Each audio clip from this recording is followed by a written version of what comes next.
দেখছেন বন্ধুরা, গাছে এঁচড় হয়েছে, বেশ কয়েকটা এঁচড় হয়েছে। তো কি বানাবো সেটাই ভাবছিলাম। তো বানিয়ে ফেললাম এঁচড়ের চপ। নমস্কার বন্ধুরা, লাভ ইয়োরসেলফ চ্যানেলে আপনাদের স্বাগত। এঁচড়ের চপ বানানোর জন্য গাছ থেকে তো এঁচড়টা পেড়ে নিলাম।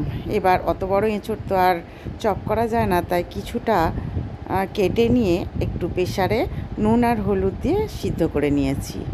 সিদ্ধ করার পর একটু ঠান্ডা করে একটা গ্রেটারে আমি একটু কুড়ে নিলাম। আপনারা দরকার হলে আপনারা হাতে করেও মেখে নিতে পারেন। আর তার সাথে দিয়েছিলাম দু থেকে 3 পিস আলু।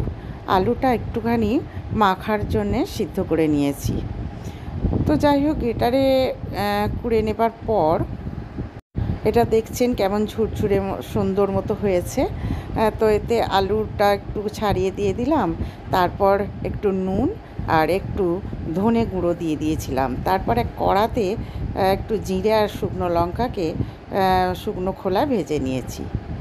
এবার কড়ায় তেল দিয়ে একটু কালো জিরেকে ভেজে নিলাম। তারপর কুচিয়ে রাখা পেঁয়াজ, রসুন, আদা ভালো করে ভেজে নিয়েছি।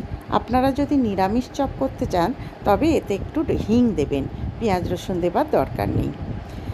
এরপর আমি ভালো করে এটাকে ভাজা ভাজা হয়ে এলে এতে দিয়ে দেব ওই এঁচড়গুলো দিয়ে দেবার পর ভালো করে একটু নাড়তে থাকলাম।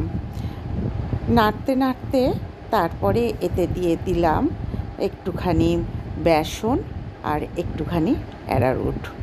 দেবার পর আবারও একটুখানি নাড়তে থাকলাম। আপনারা যদি ঝালটা বেশি খান তাহলে একটু গুঁড়ো লঙ্কা এখানে দিতে পারেন। আর এতে দিয়ে দিয়েছি একটু চালের গুঁড়ো দেবার পর ভালো করে নাড়াচাড়া করে বেশ শক্ত শক্ত করে নিতে হবে। এরপর একটা জায়গায় ঠান্ডা করতে দিয়ে আপনারা গোল, চ্যাপ্টা বা লম্বা যে কোনো আকার দিতে পারেন। আমি লম্বা আকার করে নিয়েছি, সমস্তগুলো একবারেই করে নিয়েছি। তারপর কড়াতে তেল দিয়ে কড়াটা গরম হচ্ছে কিনা একটুখানি দেখে নিয়ে এবার গরম গরম ছেড়ে দিলাম কড়ায়।